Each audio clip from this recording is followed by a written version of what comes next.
계속해서 마태복음서 18장의 예수의 공동체 설교를 함께 살펴보고 있는데요. 지난번 말씀 나눔을 통해서 일행 양의 비유와 또 교회 공동체가 구성원의 죄를 다루는 이야기를 함께 살펴보았습니다. 특히 공동체 구성원의 죄를 다루는 문제에 있어서는 예수께서 말씀하시기를 처음에는 그 죄를 당한 그 당사자, 그 다음에는 한두 사람이 더해져서 그리고 마지막으로는 교회 공동체가 함께 그의 죄 문제를 조심스럽게 다룬 이후에도 그가 최종적으로 교회의 말도 듣지 않으면 그를 이방 사람이나 세리와 같이 여기라고 말씀하셨습니다. 이 대목에서 그를 완전히 출교시키라거나 아니면 하나님의 백성 공동체 울타리에서 내보내라거나 하는 말씀은 아닌 것이 예수께서 공생애 가운데 늘 가까이 하면서 지내셨던 대상들이 바로 세리와 죄인들이었기 때문에요. 그만큼 어떻게 보면 여전히 그들을 하나님의 긍휼이 필요한 이들로 여기라 라는 그런 의미라고 이해를 하는 것이 좋을 것 같습니다. 굳이 말씀드리면 이제는 사람의 노력으로는 안 되니 하나님이 하셔야 하는 그런 사람들이라는 것이죠. 물론 지속적인 관심과 돌봄은 분명히 교회 공동체가 행해야 되겠습니다만요. 이어지는 오늘 본문에서는 예수께서 형제의 죄를 다루는 법을 말씀하시는 것을 들은 베드로가 했던 유명한 질문과 그리고 그에 대한 예수의 말씀이 등장하는데 오늘 말씀을 간략하게 살펴보면서 우리에게 주시는 하나님 말씀을 함께 나누도록 하겠습니다. 먼저 21절과 21절을 보시면 오늘 본문 전체의 도입부 역할을 한다고 할 수 있습니다. 예수의 비유를 이끌어내는 그런 베드로의 질문인데요. 이렇게 질문합니다. 주님, 내 형제가 나에게 자꾸 죄를 지으면 내가 몇 번이나 용서해 줘야 합니까? 7번까지 해야 됩니까? 라고 베드로가 묻습니다. 아마도 베드로는 15절 이하에서 예수께서 그 죄를 지은 형제에 대해서 개인적 권면, 그 다음에 두세 사람의 권면, 그 다음에 교회 공동체의 권면이라는 그 3번에 걸친 권면을 넘어서서 그래도 이제 돌이키지 않는 사람들이 있다고 하시니까요. 그럼 도대체 그렇게 대책 없고 답 없는 사람들을 7번까지 용서해주면 되겠습니까? 라고 그렇게 조금은 따져 묻는 듯한 그런 뉘앙스인 것 같기도 한데요. 그렇게 이제 묻는 질문입니다. 그러니까 그런 질문을 통해서 과연 용서라고 하는 것에 한계가 없어야 합니까? 라고 하는 그런 현실적 문제. 그러니까 그것이 진리의 말씀이라면 한없이 용서해야 된다라고 하는 것이 맞는 것 같은데 우리의 현실의 문제에 그것이 들어오게 되면 도대체 이걸 어디까지 봐줘야 돼 하는 그런 현실적인 문제가 있지 않겠습니까? 그런 것들을 지금 얘기하고 있다라고 하는 것이죠. 그러니까 베드로의 성격에는 많이 양보한 겁니다. 3번을 권면을 하라고 말씀하셨는데 그래도 되지 않는 사람들은 이제 베드로의 입장에서는 한번 7번까지는 해줘 봐야 되겠다라고 하는 그런 마음이었을 겁니다. 그 정도면 되겠습니까? 라고 하는 질문에는 우리 주님도 야 그래 7번까지 했으면 됐어. 그 정도면 됐어. 그 다음에는 뭐 저주를 하든 뭘 하든 그렇게 해도 괜찮아 라고 대답을 하실 것을 기대했는지는 모르겠는데 그런 베드로의 질문에 예수께서 오히려 더욱더 과장된 표현을 사용하셔서 7번만이 아니라 70번을 7번이라도 하여야 한다 라고 말씀하십니다. 또 이제 대책이 없어지는 거예요. 산술적으로만 생각을 해봐도 70번에 7번이면 490번인데 이것은 문자적인 의미가 아닌 것이죠. 그런 베드로의 질문조차도 좀 도를 넘는 베드로의 나름대로의 입장에서는 극단적인 제안이라고 볼 수 있겠지만 그에 대한 예수의 말씀은 그보다 훨씬 더 극단적인 대답을 제시하는 것이죠. 차라리 네 원수를 사랑하라고 하는 것이 더 지키기가 쉬운 말씀일지도 모르겠습니다. 490번이나 나에게 죄를 짓는 사람에 대해서 참아야 된다라고 하는 것, 과연 그것이 가능한 일일까라고 하는 겁니다. 그렇게 이어지는 예수의 비유는 그 가능하지 않을 법한 그 문제에 대한 비유에 대한 그 문제에 대한 비유라고 할 수가 있겠는데요.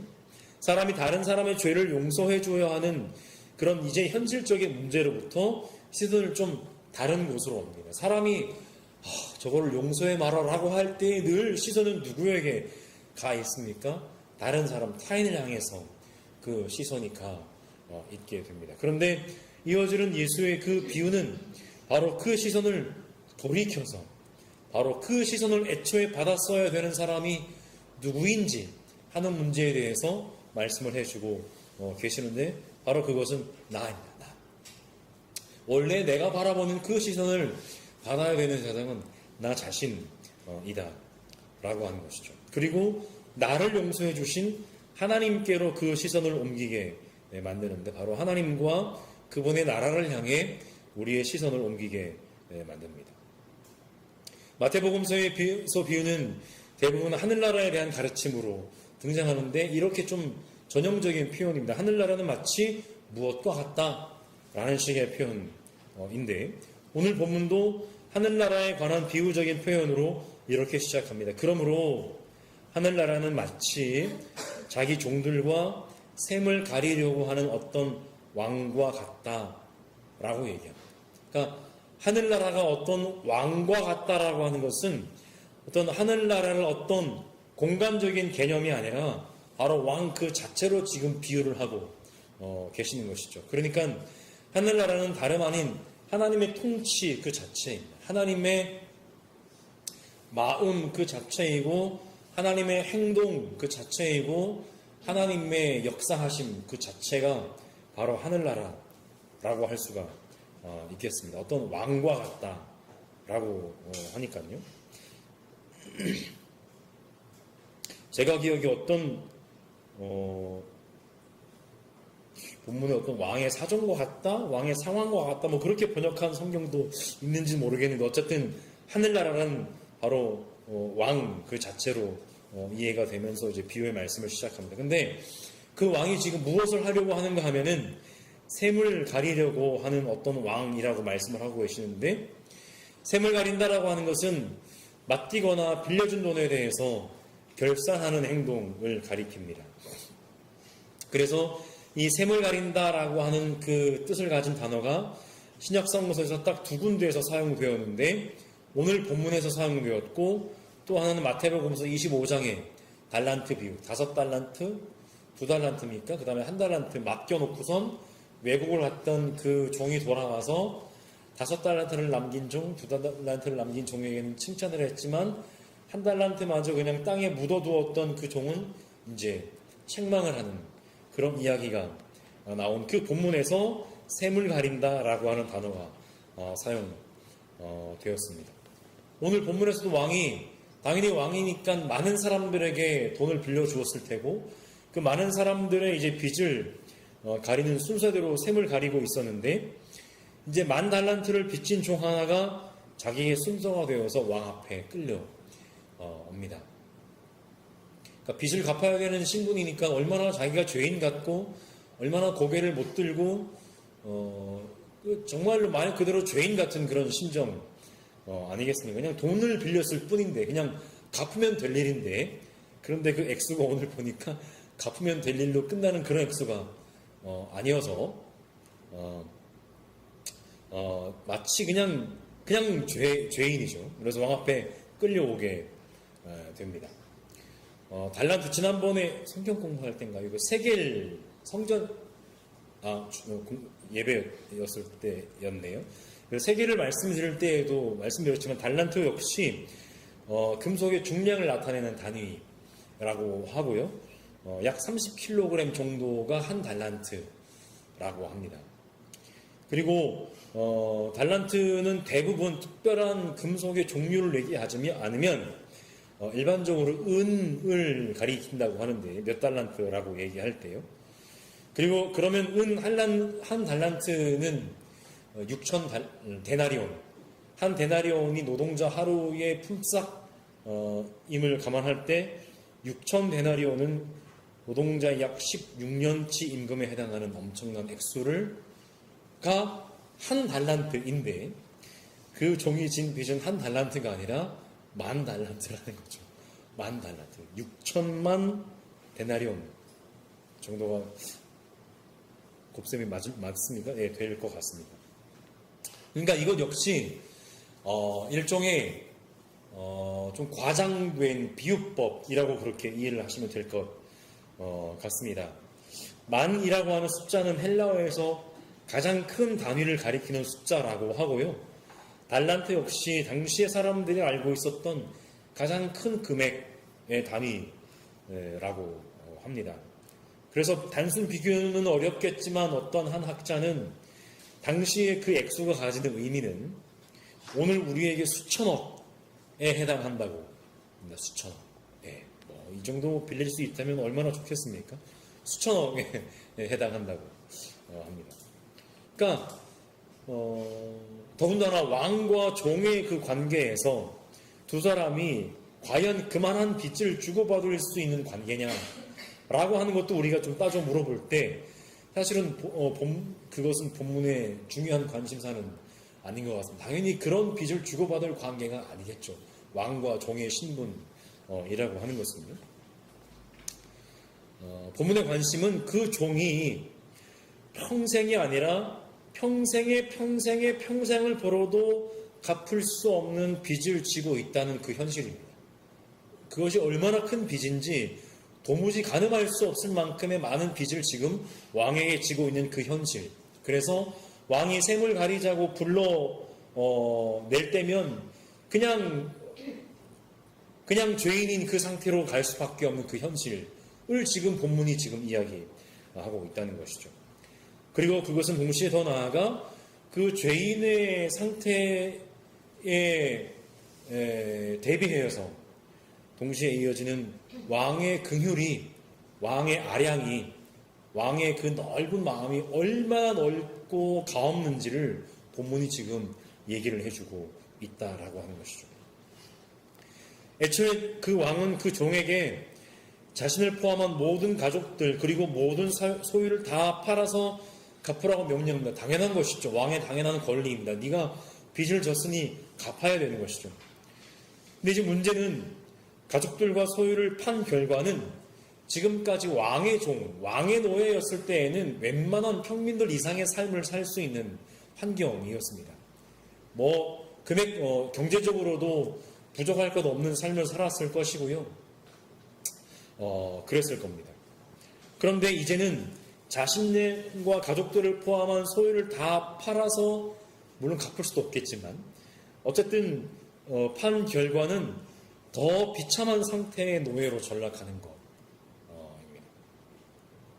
왕이니까 아마도 나름대로 이자율을 조금 조정해서 많이 받진 않았겠습니다만은 그 당시에 자기의 몸을 담보 잡혀서 가족을 담보 잡혀서 재산을 담보 잡혀서 빌리는 금액은 제가 얼핏 기억하기로 거의 30% 정도.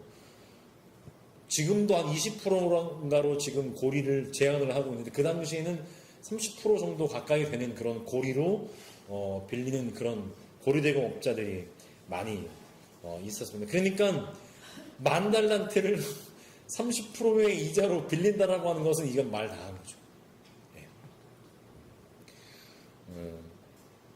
말 그대로 인생의 나락으로 떨어지는 낭떠러지입니다. 빚을 갚는 게 문제가 아니고 그냥 자기의 인생 자체를 포기해야 되는 그런 상황을 맞이하게 되는 겁니다. 당연히 그 종은 무릎을 꿇고 임금 앞에 애원합니다. 참아주십시오. 제가 다 갚겠습니다. 당연히 그의 애원은 말도 안 되는 애원입니다. 갚을 수가 없는 빚인데요. 그런데 기적이 일어나는데 어디서 돈이 생기는 기적이 아니라 왕이 그 종을 갑작이라고 하기엔 좀 그렇지만 가엾게 여겨서 그를 놓아줄 뿐만 아니라 그 빚을 없애주기까지 이 왕의 모습 속에서 나타난 세 가지 동사 가엾게 여기다, 놓아주다 혹은 풀어주다, 빚을 없애주다 혹은 탕감하다 이 세 가지 동사가 가장 중요한 오늘 본문의 핵심이라고 할 수 있습니다. 바로 비유의 왕처럼 당신의 백성들을 향한 하나님의 마음을 표현하는 단어들. 하나님은 우리를 가엾게 여기시고 우리를 풀어주시고 우리의 빚을 탕감해 주시고 죄를 없애주시는 분이십니다. 그리고 동시에 그 하나님의 마음을 오롯이 담아서 하나님을 닮아가야 하는 교회 공동체의 마음이 되어야 하는 마음들입니다. 우리는 가엾게 여기는 마음을 가져야 되고 누군가를 풀어주고 놓아줄 수 있어야 되고 누군가의 빚을 탕감해 주거나 죄를 용서해 줄 수 있는 공동체가 되어야 합니다.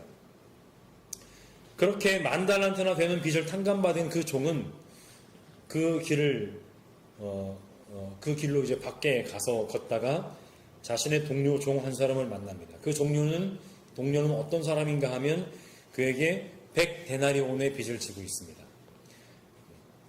그런데 그 동료를 보자마자 그는 갑자기 부하같이 위로 올라서 그의 멱살을 붙잡고 자기에게 빚진 것을 갚으라고 답답합니다. 100데나리온입니다. 물론 이것도 적용 금액은 아니죠.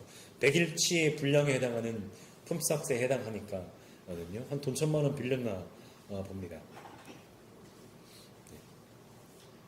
그러자 그 동료 역시 엎드려 간청합니다. 참아주게 내가 갚겠네. 어디서 많이 듣던 말입니다. 멱살을 잡고 있는데 이거 어디서 많이 듣던 말인데 라고 하는 말이 동료의 입에서 나옵니다. 이 말은 바로 자신이 왕 앞에 무릎을 꿇고 했던 그 말인데 하나 다른 점이 있습니다. 뭐냐면 그는 되지도 않게 10,000달란트나 되는 빚을 참아주십시오. 제가 다 갚겠습니다. 라고 얘기를 했거든요. 말도 안 되는 터무니없는 말이라는 건 누구나 다 아는 사실입니다. 그런데 지금 그가 멱살을 잡고 있는 그 동료는 자기가 다 갚지 못할 상황을 최소한 알고는 있는 것 같아요. 그래서 더 진심으로 혹은 더 현실적으로 그저 다 갚겠다라고 말을 못하고 갚겠다라고 그저 얘기할 뿐입니다. 내가 어떻게 해서든지 한번 갚아볼게. 이 정도 말이 될 것 같은데요. 그러니까 애원하는 그 모습 속에서도 10,000달란트나 빚진 사람은 허세가 그 속에 아니면 다급함인지는 모르겠습니다만은 담겨 있었고 100데나리온을 동료에게 빚진 사람은 나름의 그 빚에 대한 진정성이 그 속에 마음에서 우러나오는 것을 우리가 다라고 하는 그 한 글자를 통해서 엿볼 수 있지 않을까 한번 생각을 해보게 됩니다. 어쨌든 그럼에도 불구하고 그는 그 동료를 용서하지 않고 참아주지 않고 감옥에 집어넣고 하루에 얼마씩 계산했을지는 모르겠지만은 빚진 돈을 다 갚을 때까지 갇혀있게 했습니다. 그에게서 동료에게 대한 관용이란 찾아볼 수가 없었던 것이죠. 이 광경을 본 다른 종들이 누가 봐도 이거는 말도 안 되는 너무 딱한 광경이지 않겠습니까? 그래서 왕에게 그것을 다 일러 바쳤고 그 왕은 10,000달란트를 탕감받은 종을 불러서 이렇게 해줍니다. 이 악한 종. 네가 애원하기에 나는 너에게 그 빚을 다 없애주었다. 내가 너를 불쌍히 여긴 것처럼 너도 내 동료를 불쌍히 여겼어야 할 것이 아니냐? 라고 그렇게 얘기합니다. 그리고서는 그 종을 형무소 관리에게 넘어주고 10,000달란트가 되는 그 빚진 것을 다 갚을 때까지 하루에 얼마씩 계산했을지는 모르겠지만은 갚을 때까지 가두어 두게 합니다. 10,000달란트의 빚은 기꺼이 용서해주고 탕감해주었던 그 왕은 네가 돈을 빚진 것이 문제가 아니고 동료를 불쌍히 여기지 않은 그 마음만큼은 도무지 너는 용서받아서는 안 되겠구나 라고 생각을 했던 것이죠. 그래서 동료를 빚을 다 갚을 때까지 가두어둔 그대로 그에게 똑같이 행하게 됩니다. 이 비유를 말씀하시고 난 이후에 예수께서는 베드로가 질문을 했었습니다. 7번까지 해야 됩니까? 라고 하는 그 질문에 비유를 말씀하신 이후에 다시 자신의 비유를 듣고 있는 제자들을 향해서 이렇게 말씀하십니다. 너희가 각각 진심으로 자기 형제 자매를 용서해 주지 않으면 나의 하늘 아버지께서도 너희에게 그 그와 똑같이 하실 것이다 라고 말씀을 하십니다. 여러분, 이 말씀은 주의 기도 한 구절을 연상하게 하죠. 우리가 우리에게 죄 지은 사람을 용서하여 준 꼭 그같이 우리의 죄를 용서하여 주십시오 라고 기도하라고 주님이 말씀하셨습니다. 그러니까 바꿔서 말씀드리면, 우리가 우리에게 죄 지은 사람을 용서하여 주지 않았다면 하나님 우리의 죄를 용서하지 마십시오가 되는 겁니다. 여기서 죄를 짓는다라고 하는 것은 빚을 진다라고 하는 의미와 같은데, 그러니까 이렇게 기도할 수도 있는 겁니다. 우리에게 빚진 사람의 그 빚을 탕감해 준 것과 같이 우리의 빚도 탕감하여 주십시오 라고 합니다. 그러니까 사실은 기본적인 죄 용서의 순서는 하나님이 우리의 죄를 용서해 주시는 것이 먼저고, 그 은혜를 아는 사람들이 누군가의 죄를 용서해 주시는 것이 상식적인 순서인데, 우리에게 죄를 지은 누군가의 그 죄를 용서해 주시는 것이 얼마나 중요한가 하면, 하나님이 우리의 죄를 용서해 주시는 것에 선결 조건이 될 만큼 누군가의 죄를 용서해 주는 삶이 중요하다라고 하는 것을 본문이 말씀하고 있습니다. 결론을 맺겠습니다. 교회와 그리스도인은 갚을 수 없는 빚을 탕감받은 공동체입니다. 10,000달란트가 되는 그 빚은 비웃속 그 종만이 아니라 우리가 하나님께 진 빚이라는 겁니다. 도무지 갚을 수가 없는 거예요. 그러니까 많이 들어보셨겠지만 디트리히 본헤퍼라고 하는 그 독일의 신학자요 개신교 목사입니다. 히틀러가 독재하던 시절에 미친 사람이 버스를 운전하고 있으면 그 버스에서 그를 끌어내려야 된다라고 얘기했던, 그래서 히틀러 암살단에 가담해서 활동을 했었던 그 분입니다. 그분이 말씀하기를, 오늘날 개신교회는 하나님의 값없는 은혜를 그냥 값싼 은혜로 만들어버렸다 라고 말씀을 하셨잖아요. 그러니까 값없다라고 하는 것은 그것이 값싼 은혜라서가 아니라 사실은 도무지 갚을 수 없는 값비싼 은혜이기 때문에 그것은 값을 매길 수 없는 값없는 은혜가 되는 것이죠. 그래서 에베소서는 이렇게 말합니다. 여러분은 믿음을 통하여 은혜로 구원을 얻었습니다. 이것은 여러분에게서 난 것이 아니요 하나님의 선물입니다. 행위에서 난 것이 아닙니다. 그러므로 아무도 자랑할 수 없습니다 라고 얘기합니다. 그러니까 아무도 자랑할 수 없는, 그래서 갚을 길 없는 그 은혜를 갚는 유일한 길은 은혜를 베푼 그분을 닮아가는 것입니다. 사실은 그것도 모자라지만 하나 할 수 있다면 그것이 아닐까 생각을 해보게 되는데, 하나님을 닮아가기 위해서 우리는 하나님의 마음을 우리 속에 늘 담아내야 하는 것이죠. 하나님이 우리를 불쌍히 여기신 것처럼 우리도 다른 이들을 불쌍히 여기는 것입니다. 오늘 비유에서 내가 너를 불쌍히 여겼던 것처럼 너도 다른 사람을 불쌍히 여겼어야 되는 것 아니냐 라고 했을 때 이 단어가 팔복에서 똑같이 등장하는데, 자비한 사람은 복이 있다, 하나님이 그들을 자비롭게 대할 것이다 라고 하는 말씀에서 똑같이 사용되었습니다. 그러니까 하나님이 우리를 불쌍히 여긴 것처럼 우리도 다른 이들을 불쌍히 여겨야 되는데, 이 순서는 반대로도 유효한 것이죠. 우리가 누군가를 불쌍히 여길 때 하나님도 우리를 불쌍히 여겨주신다 라고 하는 겁니다. 우리 전주 보금자리교회도 도저히 갚을 길 없는 빚을 탕감받은 공동체입니다. 하나님은 그런데 우리에게 어떠한 조건도 요구하지 않으시고 우리를 사랑하시고 우리를 긍휼히 여기시고 우리를 구원하십니다. 물론 우리는 사람인지라 누군가를 향한 사랑이 이런저런 조건을 당연히 붙이죠.